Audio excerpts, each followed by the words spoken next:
All right, and we're live. Hey, everybody, welcome to another Breathe Pulse. Thanks for tuning in. This is the first Pulse, I think, that the Sustainability Committee has had the opportunity to put on. So cool to have everyone. We're going to be talking about carbon footprint tonight. For everybody that I haven't met yet, I'm Adam, one of the executive directors of Breathe, and I also help out with the Sustainability Committee. And I got Jenny with me. Hi. And Jenny is the director of the Sustainability Committee. So outside of the festival, we're starting to explore lots of ways to educate the community about sustainability initiatives, how to live a more sustainable individual life, and how to get involved in the community. So we've put something together to address something that I think is pretty common throughout the sustainability committee or community, I should say, and just sort of floats out in the zeitgeist. I think carbon footprint is this common vernacular that we often hear without there really being a lot of context to it.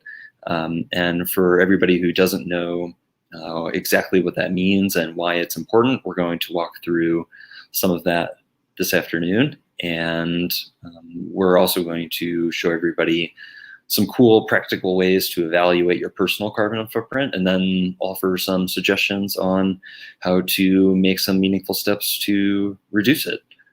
Anything you want to add to that, Jenny? Nope, yeah, that sounds good. I'm excited to get into this. Okay, cool.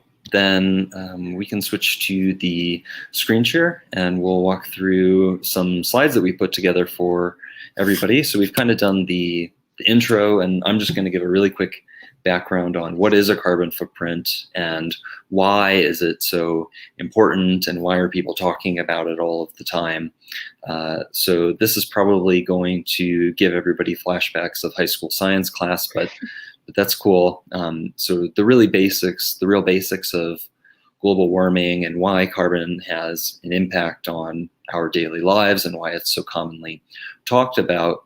The way that the sun emits radiation onto the Earth during normal operation, when everything is working correctly. Some of that radiation gets absorbed by the planet, so we feel the warming effects. It provides the nutrients that we need, the energy that we need to sustain life here on Earth.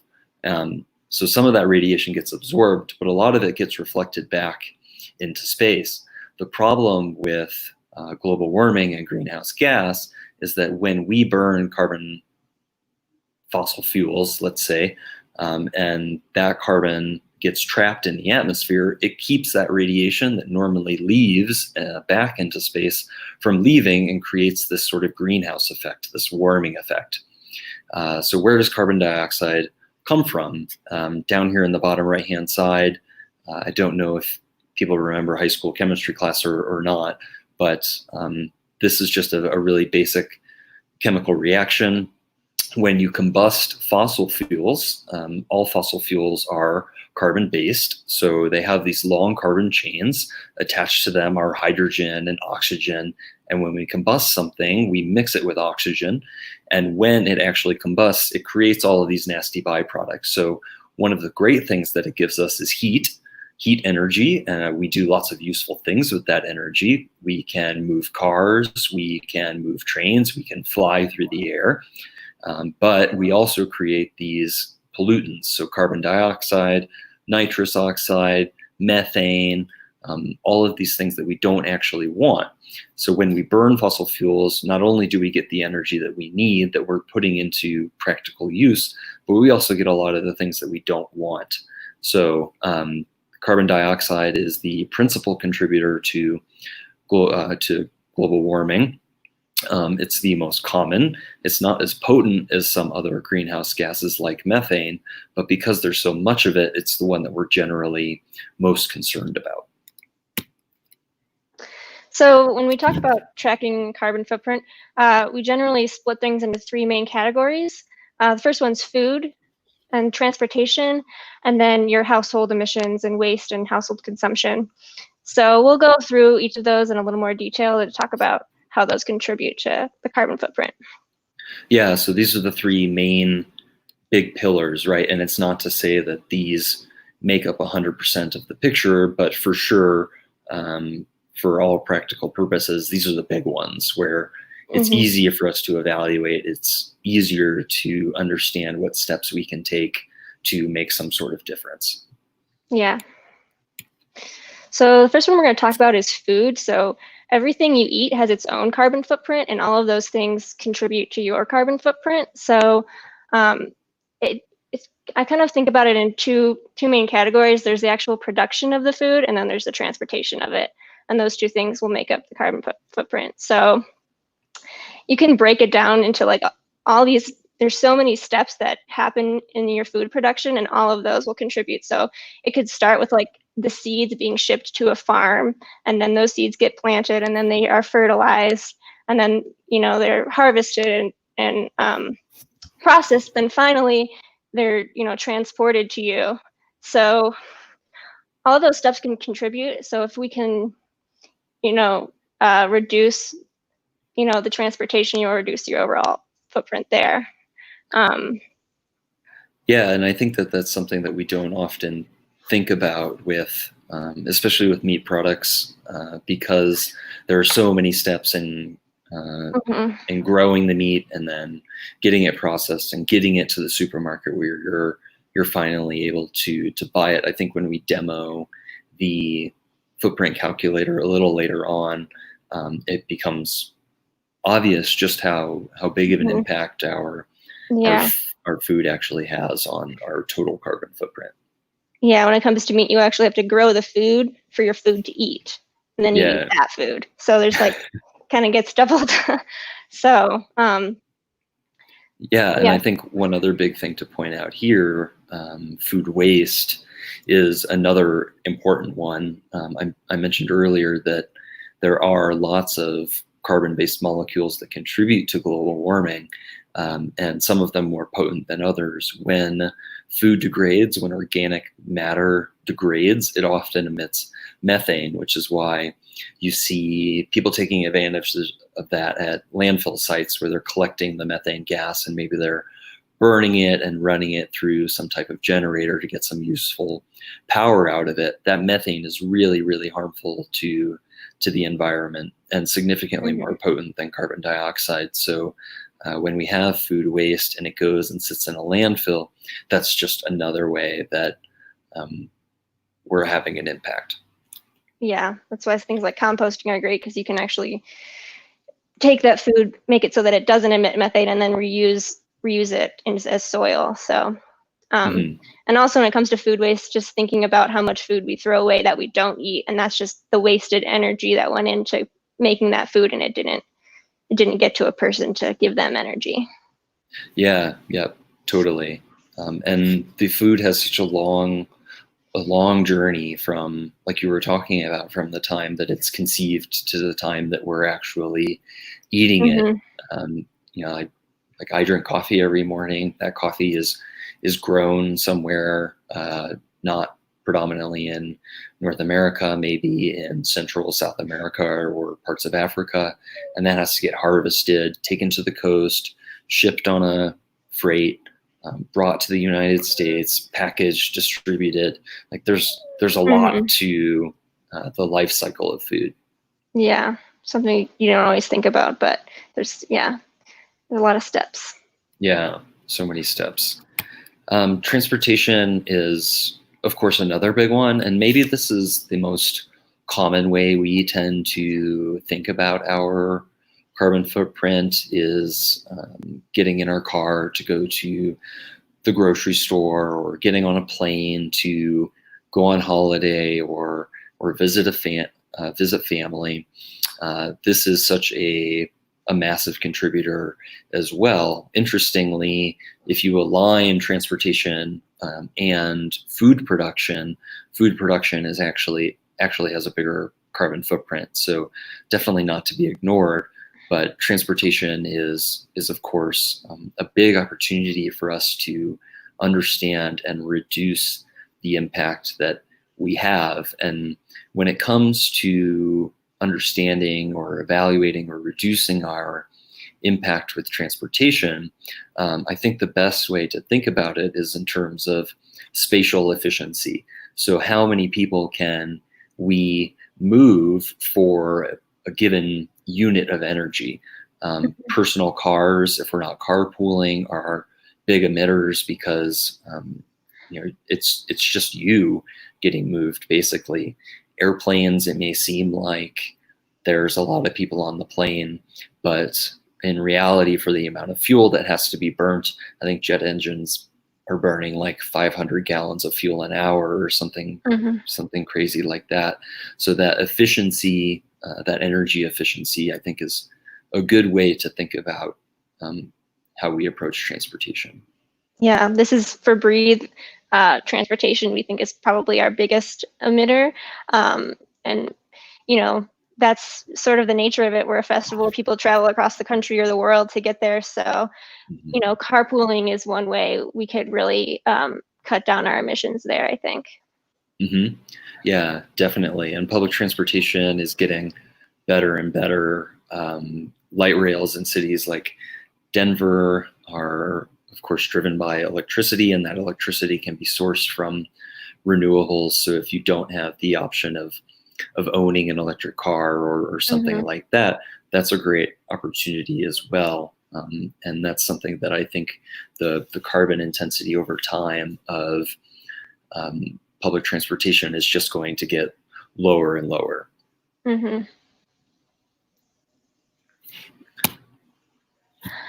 So next we're going to talk about household emissions. So the size of your house and how many people live in your house, it's kind of like the same thing Adam was saying before with like the efficiency. So you live in a smaller house with more people, less energy is going to be used there. So it's also where your house gets its power from, and that's kind of dependent on where you live a lot of the time. Here we're able to apply and get, my house is now like 100% powered by wind power out here in Colorado, which is a really cool, pretty easy way to cut back on your carbon footprint. Yeah, and then also your appliances in your house, how efficient they are, whether you're leaving lights on, whether you're using efficient light bulbs, those all contribute to your household emissions. Yeah, definitely. And investing in the energy efficiency of household devices is great if you can do it.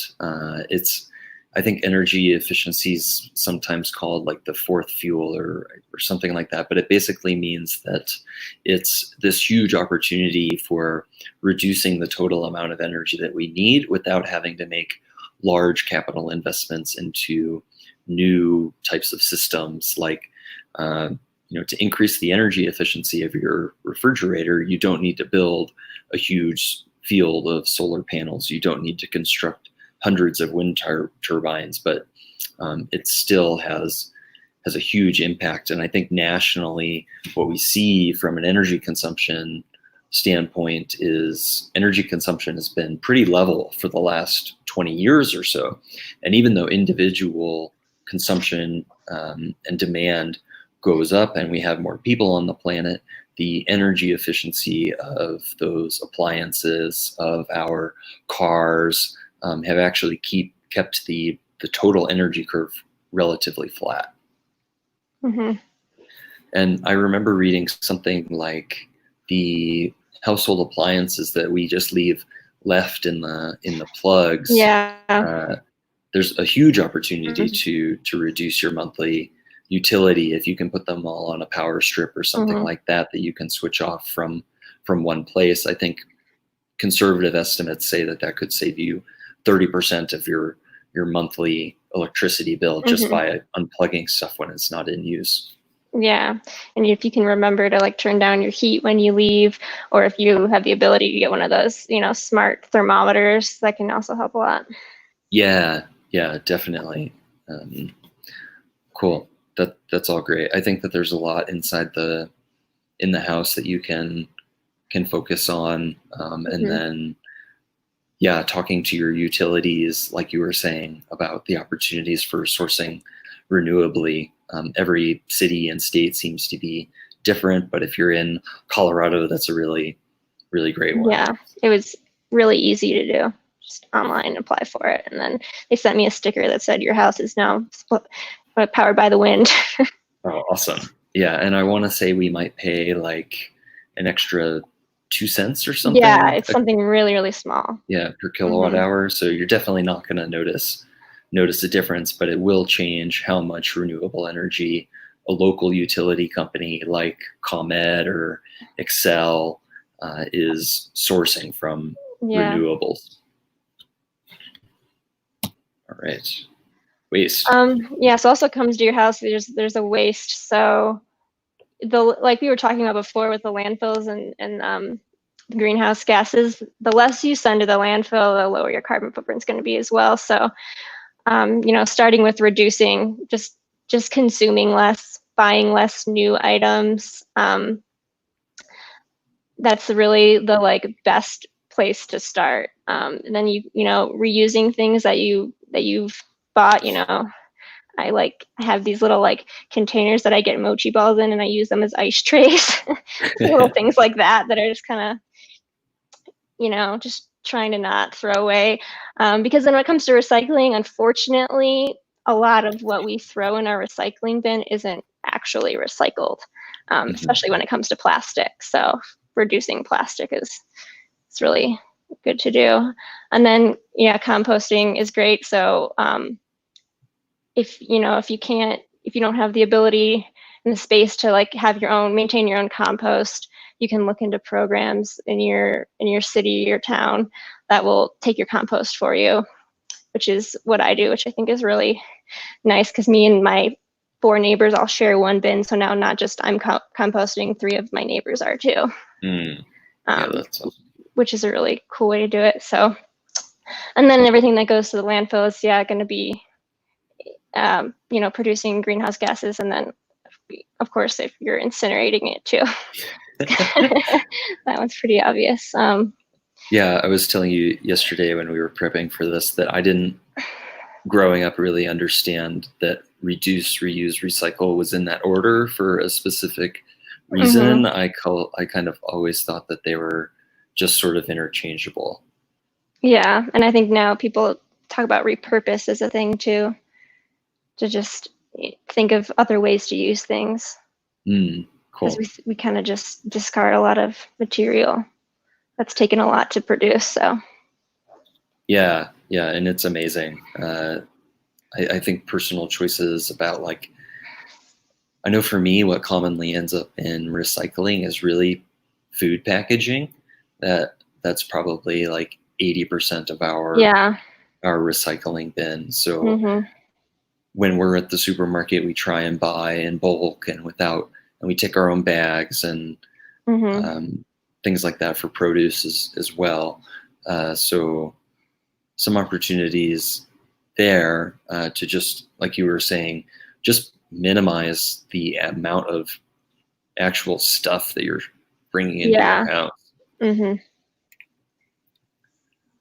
There are some really cool tools out there for better understanding your personal carbon footprint and where your impact is. So those 3 big sections that we just walked through, food, transportation, and household consumption or waste, are generally the 3 biggest areas. And what these footprint tools help us do is to sort of break down each of those areas and assign some values to just how much we on a personal basis are using year over year.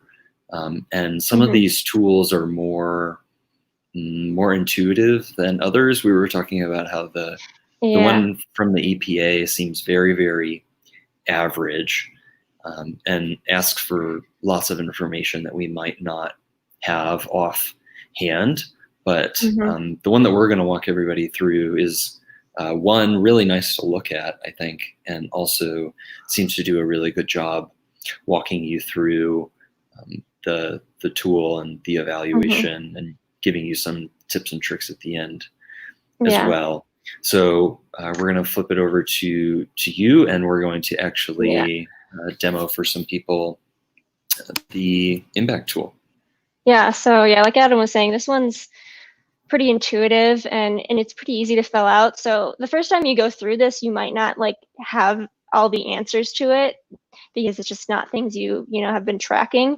So I would just, when I would first go through it, just kind of like make your best guess, and then make a note of things like, oh, I guess I could track how many miles I drive a week. I don't know how many miles I drive a week. Yeah.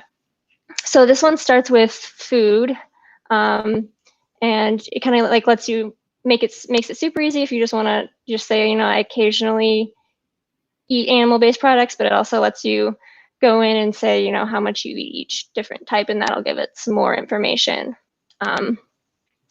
So yeah, so you might not, remember that kind of stuff now, but it's just something to think about as you're going through your week. And then, yeah, like we were saying, the transportation and packaging makes up a lot. So then you can, go through and figure out how much. This one's the one I definitely guessed on. I don't know how much. This is probably too high right now, but hopefully once the farmers market opens back up, Yeah, and I we'll go back. notice, yeah, totally. With the locally grown stuff, I know like food co-ops and things like that are great opportunities for Yeah. buying locally. And then I've also noticed at some larger retail stores like Whole Foods, they actually have a whole section that they sometimes mark as local produce so that you can, if you want, choose to just sort of get all your fruits and veggies in that one area. Yeah, I think most farmers markets have been deemed essential, so that's going to be really good. They'll be a little bit different now, but they'll be able to go. Yeah. So then, yeah, after food, goes into housing. So, what type of home? If you live in a building with more people, it's going to be more efficient. So that's why they want to know information about that. Where your house is constructed with, how many people and how big, which again is like, I didn't really know the square footage, and then I just sort of like measured it out to find out. And yeah, then it goes into electricity, how energy efficient is your home. Again, that one's hard. That one's a little bit hard. Yeah, I kind of just was like, well, I have efficient light bulbs and I don't have an air conditioner, so I know that cuts down on my energy use a lot in the summers. But that one's hard. And if you're renting like I am, you don't really have a ton of control over whether you're using, efficient appliances. You just get what you get. So yeah. And then and how much comes from renewable sources. Like I said, I was able to switch to 100%. I looked on their website. If you didn't switch, it was like something like 28%. So you could look on your energy provider's website and see if they give that information. And if they don't give that information, it could be a cool time to go and like send them an email and see like, are you doing this and why not? And I'm interested in you guys looking into renewable sources. So yeah, that's a really good point, because my guess is if they're not calling it out specifically, and if you have to dive into it too deep, then it's pretty certain that 100% of the electricity that they're sourcing and supplying to houses is probably from coal. Yeah. And until they see a demand for it, then yeah, they're probably just going to keep it that way. So I think you're right that that's a great opportunity to reach out and just say, hey, why isn't this an option? Yeah. And of course, you can also, get your own solar panels as well. It's a little, that's more work, but that's also an option depending on where you live. And then it gets into your waste and also your just general consumption of new items. So, the more stuff you buy new, the higher the, carbon footprint of that item. So unfortunately, right now it's a little harder to buy used items, but when Goodwill's open again, then have that opportunity. Yeah, definitely. And then how much you recycle as well. And then we'll get into transportation. Now this is definitely where like I have the highest carbon footprint. I don't have to drive much during the week, but during the weekends, I like to go out and go outside and go to the mountains and camp and stuff. So, it's hard to cut back on that, but you can try and carpool and stuff like that. Yeah, definitely. And I think this one, like I would have to measure it to know. Yeah, this is a guess for me. For certain, because yeah, I'm the Mhm. same. I would totally be guessing it until I Mhm. measured it. Yeah. And then, yeah, figuring out the fuel efficiency of your car, something you can just kind of Google. I just Googled, 2012 Subaru Outback, and I think it said 29 or 30 or something like that. So, Yeah. So yeah. what's the bottom one then? Is that for if you It's drive? for if you drive a motorcycle specifically, I think. Oh, I So, see. so yeah, they asked you that in the previous one. So I drive 0 miles on a motorcycle each week. That I know. And then how much you carpool as well, which is, again, this is all kind of a guess, but I would just try to take your best guess at it and see. Yeah, and I think for people like, especially for the Breathe community who might have a smaller impact during the week, but then wants to get out for Yeah. climbing Mhm. or for running or for fishing or for slacklining or whatever it might be, then those weekend trips, man, those are probably where we all could stand to just do what we can and carpool, Mhm. rally some friends together and pack as many of you as you safely can into a Mhm. car and then head out. Yeah, and maybe just like look into things that are a little more local. So like not every week you're traveling very far. Maybe some weekends you do stuff that's a little closer to home. Mm-hmm. So yeah, this is how much you travel on public transportation. I think they break it down into, trains and buses, which I don't personally use. And then how much you fly each year. So for this one, I actually wrote down every flight that I took in 2019, which was a lot. And they were short flights, but they did add up to 28 hours on a plane for an entire year, which I felt was pretty high. So a lot of it's like, it's visiting family. So it's hard to cut back on stuff like that. And it's hard to cut back on the vacations you want to take too. So Yeah, tough one. definitely. And I remember seeing, for people who might travel for business or Yeah. something like that, there's such a huge difference in the impact between, as crazy as it sounds, flying in economy and flying in Yeah. like business select or business or premium economy or whatever it is. But Mhm. it kind of goes back to what we were talking about at the beginning, where it's just sort of like the spatial efficiency that matters. And Mhm. when you're all, spread out in first class, if that's, a luxury, then I think that on average a business class seat emits like 6 times the amount Yeah. of an economy class ticket. Mhm. Yeah, the more packed the planes are, the less, your carbon footprint from that flight's going to be. And also like the lighter the plane, so those Spirit flights, they aren't great, but they do have, lighter planes, so. Yeah, they do. And some airlines, like I know Delta announced it last year, that they're going to offset all of the carbon that they emit Mhm. by like 2025. So that's sort of a whole other bag that we're gonna talk a little bit about, but not dive too deeply into today. But if you are flying, then I think more and more airlines are exploring the opportunities to be a little bit more environmentally Mhm. responsible. And realistically, when you think about what we're trying to convert to electric, there's not yet really like an alternative for jet engines. Right. It's easy to think about like electric motorcycles, electric scooters, electric vehicles. Those all exist, but those jet planes, man, they take a lot of energy to get up and in the air. And I don't know about everybody else who's listening, but I'm not personally going to get on an electric powered jet anytime soon. So that's a big one. Yeah. Yeah. All right. So this is the results they give you. So this calculator doesn't just calculate your carbon footprint, it calculates your ecological footprint, which includes like the actual amount of land you need to live the way that you do. So, and then it gives you this Earth Overshoot Day, which is basically, it's a date that, so if everyone lived like you, it would take until that date, if you used up all the natural resources you needed to live like you do, when you reach that date, that would be the date when the Earth can. Sorry, that's.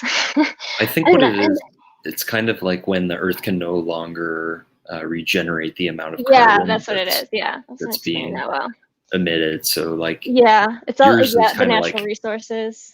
yeah, exactly. So yours is kind of like halfway through the year, about. Yeah. Mm-hmm.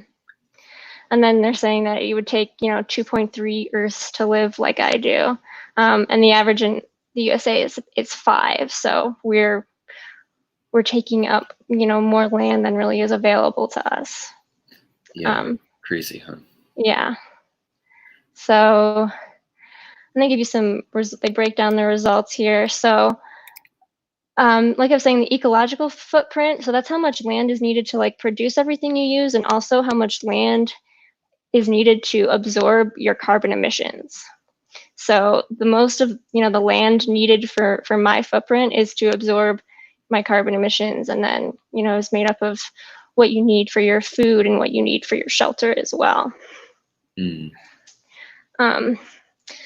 So, and then you can kind of see where you line up by category. So yeah, I definitely expected that transportation would be my highest, and then food. I know like Adam's food is lower than me because he doesn't really eat any animal products. And then the services that they give you here is just kind of like the same for everyone in our country. It kind of accounts for the carbon footprint of like building roads and all these sort of like societal things that we all rely upon. So this kind of stuff is going to be affected by societal change, not necessarily your personal changes. Mm-hmm. Yes, and then it gives you your CO2 emissions in tons. And what's the last one? Percent of your total ecological footprint. Yeah, so my carbon footprint makes up 62% of my total ecological footprint, which I think you can see here in this chart, because they're saying that that's the total land would be needed to absorb the carbon emissions. Oh, I see. Okay. So yeah, so they don't really explain that here, but if you go and if you want to like understand a little bit more about how they're computing all of this, you can read the FAQ. I found that pretty helpful, because it doesn't totally make sense by just looking at it. At least it didn't for me when I was first looking through this. So that's kind of how they explain it. And the way they kind of compute it is they have like an average of, everyone's carbon footprint in all of these categories, and then they see whether you're higher or lower in certain categories, and they adjust up and down based off of that. Yeah, and I think just for comparison purposes, when I did mine, even though my personal diet is mostly plant-based and I take public transportation to work and try and not drive except for on the weekends, my Earth Overshoot Day was something like the 27th of April, and my total Earths needed to offset all of my carbon emissions was 3.1. So the biggest impact was definitely the amount of time that I spent on an airplane last year. So I think because you have the opportunity to go through and take this a couple of times as well. Yeah. If you're wondering, like, can I try out what it would look like if I was to scale back my driving or the amount of time that I'm traveling, and you can see just how big of a difference it makes. Yep. Yeah, you can do that. Yeah, you can retake it and adjust that and adjust it for when you've sort of measured stuff to see what it actually is. So then you can click through and they kind of go over some solutions. And those go across a lot of the categories that we've talked about. So yeah, we'll also go more into like steps you can take, but living in a city that's uses like smarter urban planning and more sustainable development, um, using renewable energy, cutting down on your travel, or changing your travel methods. Hmm. Yeah, and this company who runs this global footprint network, they're also so on top of just hosting this sort of tutorial on understanding your personal impact, they are a huge wealth of knowledge when it comes to understanding global trends, how to get involved in your local community. Mm-hmm. They collect a lot of data from state and federal agencies in the United States and globally as well. So their website is worth exploring for sure if you're curious about some of the other work that they're doing. Yeah. There you go, footprintcalculator.org. Yep. Cool. Anything else we wanted to talk about with the? Yeah, I think we can Cool. just go into our next slide on the suggestions that we had. Yeah. Okay. Great. So we'll jump into some of the recommendations that we have for how to make a personal impact. We talked already about some local initiatives that utility companies are taking on, like sourcing your power directly from wind here in Colorado with Xcel, which is our main utility provider. And like Jenny was saying, if this isn't an option that's offered already, then it's certainly worth making your voice heard and letting them know that that is something that you wish was available from their company. Because unfortunately, when it comes to big cities, these companies sort of have a monopoly on supplying Mm-hmm. power. Like Xcel is really the only one in the Front Range of Colorado that you can choose to get your energy from. And each utility company operates a little bit differently when it comes to how they handle individual renewable contributors, like the people who might have a small wind turbine in the backyard or have solar panels on their roofs. Each utility handles that a little bit differently, and as crazy as it might sound, at least here in Colorado, Xcel doesn't actually let you use that energy that you generate from your solar panels on your roof to power your house. It has to first get sold back into the main electric grid, and then they basically pay you for what you contribute to the electric grid, and then you draw energy from it just like everybody else. Kind of goofy. Yeah. But in a lot of areas, that's how it works. Investing in energy efficient products or transitionary products. Jenny and I were having a discussion about whether or not it is appropriate to invest in an electric vehicle if you have the ability to, because in some areas utility providers are still generating their electricity from fossil fuel sources.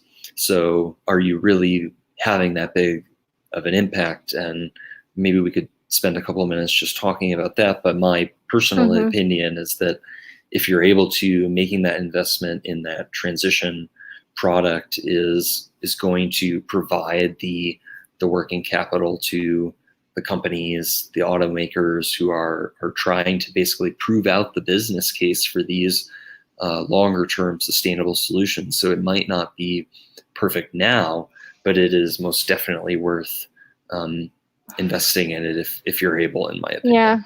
Yeah, I agree. I think, yeah, especially if it's time for you to get a new car and you're making a decision, not necessarily like, well, I'm just going to buy it even though my car is fine and there's nothing wrong with it. Just kind of like making that decision when it's time for you. And I think that's just going to be, I think, and you're investing in that idea, and the more people that do that, the more, that'll become the norm in our society. Mm-hmm. Yeah, definitely. And investing in energy efficient products, if you are out and you're having to buy something new for your home, then it's definitely worth considering.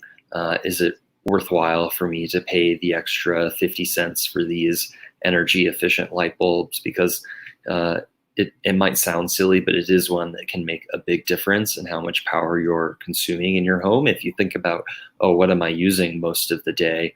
It's not your microwave or your computer or your coffee maker. It's having lights on in the house. So I think you can make some conscious choices too. If you do get to a point where something breaks and is beyond repair, then what are my options for maybe spending a little bit more for something that's going to draw less energy? Yeah. Personal diet, we talked about a little bit on some of the earlier slides, and it is a big one. So go through the carbon footprint tool and see how you can have an impact by adjusting your diet.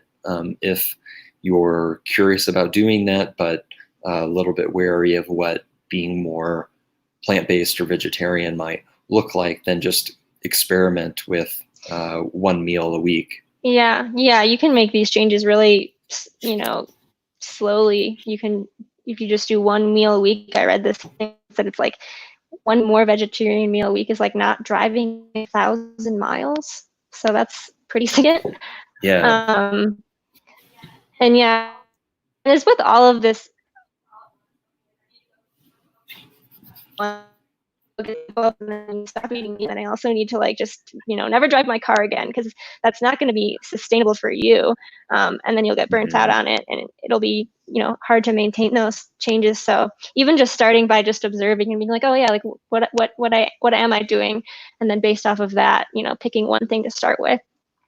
Yeah, I think exactly. that's a better way to go. I agree. Don't get burnt out trying to be perfect, because it can be exhausting. And we'll talk a little bit about individual contributions versus the impact that corporations are having. But definitely important to be mindful about. Shopping local is a great one. If you can reduce the amount of energy that's spent in getting your goods to your house, then you can have a big impact by choosing a piece of fruit or a vegetable that's grown locally from a farmer's market or through a food co-op that isn't grown in Southern California. Strawberries that are being sold in the supermarkets in the dead of winter. You got to think, well, this obviously isn't coming from Colorado or from Illinois or from some of the northern hemisphere places. It has to be getting grown somewhere local. And I think eating locally and seasonally is another way to change it as well. Yeah, it can be kind of hard to realize if you're eating seasonally or not, because we pretty much offer the same things in our grocery stores year round. So sort of something you have to think about when you're going shopping. Yeah, definitely. And when we were talking about transportation, there's sort of that hierarchy of impact from walking to biking to public transportation to carpooling to driving alone to flying on a plane. There's sort of this tier of impact that you have. So if you're able and can explore alternative modes of transportation when possible, then that's great. Maybe you have some spare time when you're on your way to the supermarket and you decide to ride your bike instead of hop in the car. Little choices like that, I think, are great and can have a positive impact on your mood as well. We discussed talking about carbon offsets, but it's strangely complicated. So maybe we'll do a later pulse that dives deep into. Let us know if you're interested in learning about that. yeah, definitely. There's lots of information out there about carbon offsets, and it's something that we're seeing more commonly, like Delta saying that they're going to offset their carbon. Okay, well, what does that mean? And there are lots of ways that companies or individuals can choose to do it, and some of which are significantly more impactful than others. So a whole other pulse there, maybe. And then Jenny, you already talked about reducing your contribution to landfill by utilizing composting and recycling if you can. And generally just consuming less. Mm-hmm.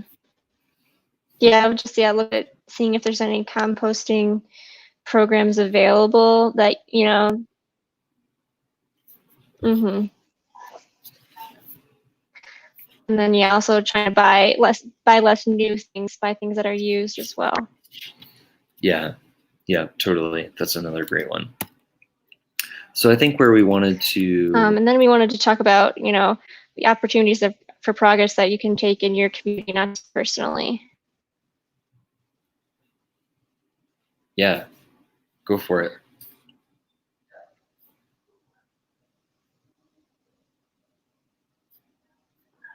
Sorry, I think you're cutting out a little bit. Oh, you are too. That's okay. So let's talk through the opportunities for progress, and ways that you can contribute to your community, because there is such a big impact from companies who are contributing to the economy in a variety of ways. Reducing your personal impact by getting on your bike or something like that can make a big difference for sure, but individual contributions only go so far. So if you're able to lower the impact of industry by getting involved with green jobs or whatever it might be, volunteering to preserve natural ecosystems in our communities, that's a great option as well. And then the Breathe community is so vast and so wide with their knowledge base. I know a lot of us are involved in what would be coined a green job, and if you're interested in pursuing something like that, it's a growing industry for sure, and educating friends and family just sort of on the basics without overwhelming them about how to get their carbon footprint down to zero, because that's really not realistic. But how can you be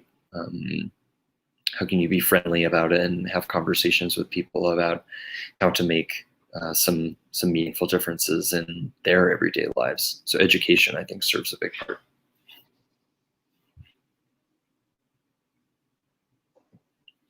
Yeah, sorry, I cut out there. You're back.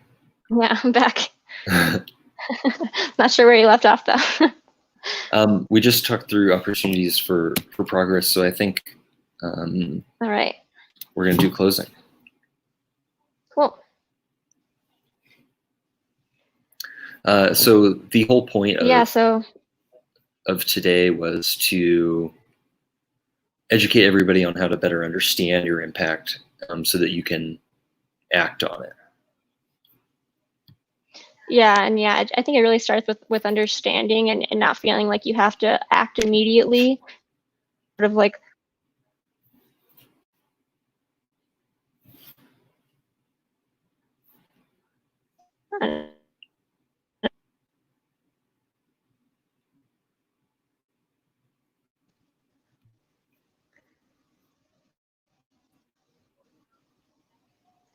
cool. So I guess now we can take a couple questions that were in the chat.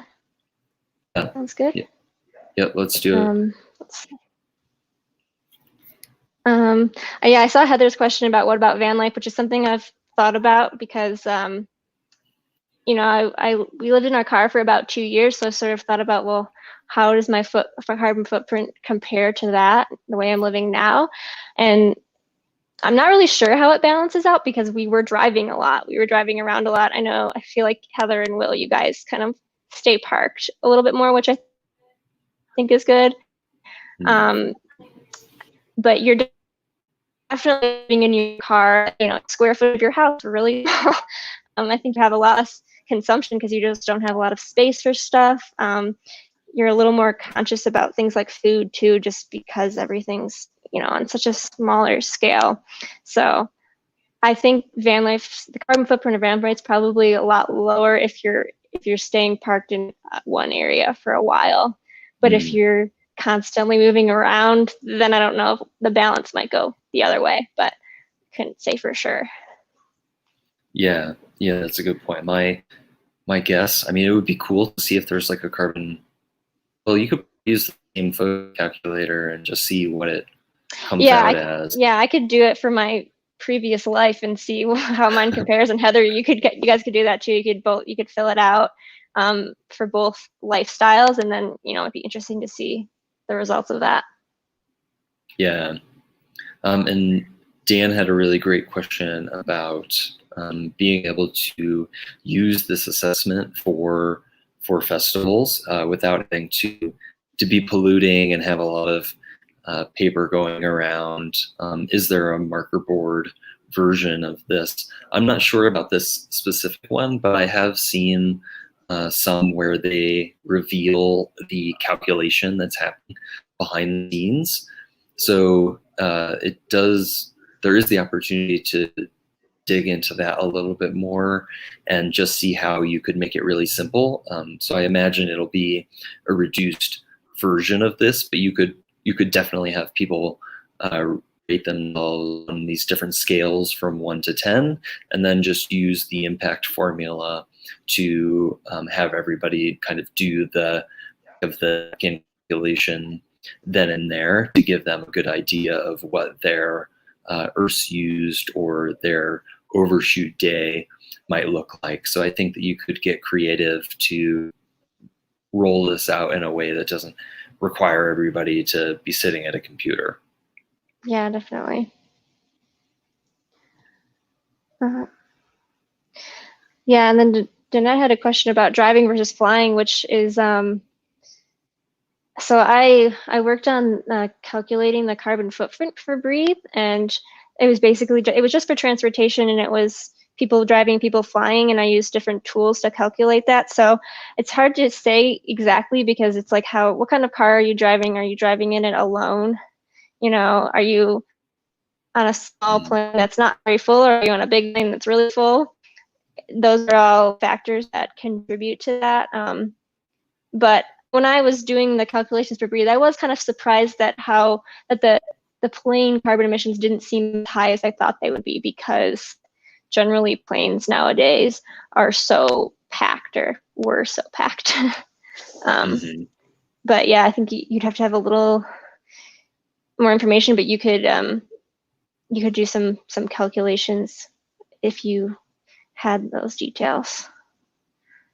Yeah, definitely. It's a great question, and I'm guessing, like you're saying, you could definitely dig into that. Like a lot of major airlines, even booking a flight nowadays, and you put in where you're leaving from and where you're departing to, it will tell you the plane that they're using and actually give you a projection of the metric ton CO2 that you're personally going to be emitting, based on how many seats are on the plane and how long the flight is and the type of plane that they're using. So if you're going to book travel and that's something that's top of mind for you, then that's an option as well. So go to United's website or Southwest's website, and it'll actually tell you your projected emissions for that trip. And then you could do a sort of back of the napkin calculation for what it would take to drive that same distance and do a comparison.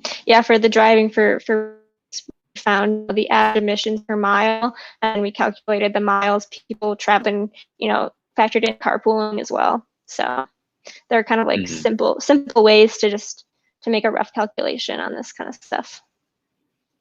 Yeah, totally. It's a great question though. So I think that might be all we wanted to talk through, Jenny. Yeah. And if there aren't any other questions, I think we'll close this one out for now. But we definitely want to plug some of the other stuff happening with the Breathe Pulses. Yeah. So next Sunday is the next Breathe Pulse, the science sessions. So there's going to be a famous biophysicist, hacker, and leading expert in viruses talk in this next Breathe Pulse, and we're going to have Davis and Dakota talking to them. So that's going to be pretty exciting. So tune in on Sunday at 7 p.m. Central. Yeah, awesome. I'm looking forward to that one myself. We can. Yeah, sounds really interesting. Yeah, I think it'll be great. Well, thanks everybody for joining. Definitely pay attention to the pulses that are up and coming. I know there's lots of other exciting stuff happening with Breathe, and thanks for tuning in tonight. If you have other questions about any of this, feel free to shoot the Breathe Sustainability team an email. We'll get back to you as soon as we can, hopefully provide some meaningful information if you have follow-ups to this or ideas for other events that we could be putting on or changes to make to our annual festival as well. We're always excited to chat. Yeah. Cool. Well, thanks everybody. Thanks for tuning everybody. in. We'll talk to you later.